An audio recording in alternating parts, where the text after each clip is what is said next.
Aš esu Kristina, grupės Iva narė. Daugelis žino mane kaip blondinė, kuri studijuoja visuomenės sveikatą Klaipėdoje, trumpai ir aiškiai.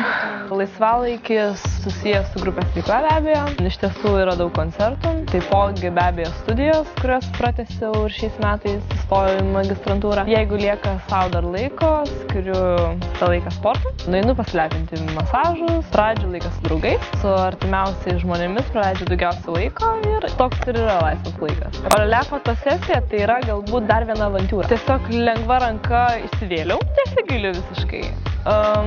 Nežinau, fotosesija pati buvo gal kitokia amplua, negu mane žmonės įpratę matyti. Šitoj fotosesijoje galbūt atsiskleidė pats fonas, pasufleravo visą fotosesijos eigą, pati atmosfera taipogi. Norėjau, kad šitoj fotosesijoje aš atrodyčiau kitokia.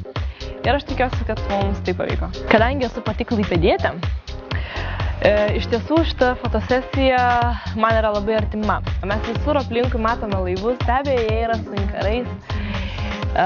Ir iš tikrųjų labai buvo malonu prie jo fotografuotis. Visos šitos vietos yra kažkuom įspūdingos, nuostabios. Iš tiesų Neringoje teko pastebėti, kad yra labai daug simbolių. Kad ir krikštai, nes tai yra būdinga Pamario kraštui.